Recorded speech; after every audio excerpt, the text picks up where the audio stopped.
Welcome to Leka Eto Speak YouTube channel.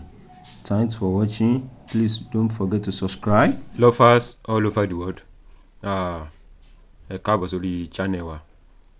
Appreciate the support yín so far. Olówe mòwe Leka Eto mẹ́ni tó ń bá wí.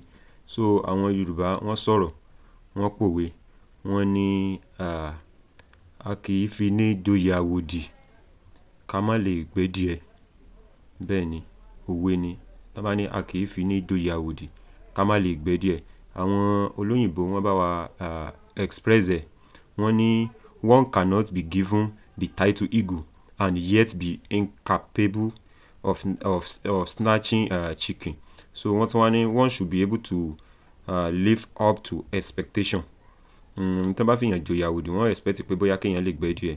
Ní tí àwọn àgbàlagbà tán mean by that ni wípé tó bá fìyàn joyè bóyá wọ́n fìyàn sí ipò aṣíwájú, wọ́n fìyàn sípò adarí ìlú, bóyá nínú ìjọ ni, bóyá nínú ẹ̀sìn mùsùlùmí ni, ẹ̀sìn kìrìsìtẹ́nì ni, ẹ̀sìn àbáláyé ni, or ní àárín ìlú. Wọ́n expect wípé ó yẹ kéèyàn ó lè darí àwọn tí wọ́n fìyàn jẹ aṣáájú lé lórí. Àwọn Yorùbá wọ́n expect ẹ̀ wípé tó bá fìyàn ṣaṣáájú, agbára aṣáájú yẹn béèyàn ó ṣe darí àwọn yòókù, ó yẹ kéèyàn lè mójútó. Bí ìgbà tó bá fi nǹkan sọ́yàn ni pé ó yẹ kíní yìí a fi sọ ọ́ mójútó. So téèyàn ò wá mójútó tí kíní yẹn fi bàjẹ́.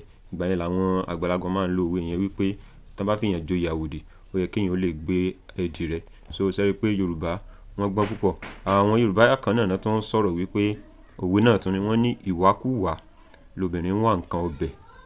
Bẹ́ẹ̀ ni, ìwàkuwà lobìnrin wá nǹkan ọbẹ̀. So wọ́n máa ń lo òwe yìí nígbà tí bóyá nǹkan bá sọnù téèyàn wá ń wà. Most especially àwọn àgbàlagbà wọ́n máa ń lo òwe yìí fáwọn ọmọ kéékèèké bóyá tọ́mọ kékeré bá sọ nǹkan nù. So wọ́n á sọ pé ìwàkuwà lobìnrin wá nǹkan ọbẹ̀, o gbúdọ̀ rí ń tọ́ sọnù yìí o. So and then àwọn olóyìnbó náà wọ́n tún bá wa express wọ́n ní one way or the other a woman find ingredient for soup. Òwe yìí they use it when looking for something. They usually use it when looking for something. And then òwe kan náà tún wà because àwa Yorùbá a máa ń twist òwe. Tó bá ní ìwàkuwà lèèyàn máa ń wá nǹkan, lobìnrin máa ń wá nǹkan tó sọnù. Àwọn míì wọ́n lè túmọ̀ sí pé kìnìkan ìwàkuwà something like that. Àwọn Yorùbá náà tó wá sọ̀rọ̀ wípé ìwọ tó bá wá wàkuwà ó rí ìrìkúrì. Tó bá ti wá wàkuwà ó rí ìrìkúrì. Níbi tí wọ́n ti máa ń lo òwe yìí ni wípé nígbà tí o bá sọ nǹkan nù tó wá ń wá wàkuwà, definitely ìrìkúrì ló rí. Ṣùgbọ́n ìwọ tó bá sọ nǹkan nù tó bá ń wá ń tọ́ sọnù, definitely wà á rí. So ní àwọn Yorùbá náà fi sọ̀rọ̀ wípé ẹni tó bá ṣe tẹ́nìkan ò ṣe rí, ojú rẹ̀ ò rí tí ojú ẹnìkan ò rí rí. So ẹ rí pé Yorùbá ó gbẹ̀sọ̀, ó gbẹ̀kọ́, ó gba kéèyàn ó farabalẹ̀ because Yorùbá nǹkan tó deep ni.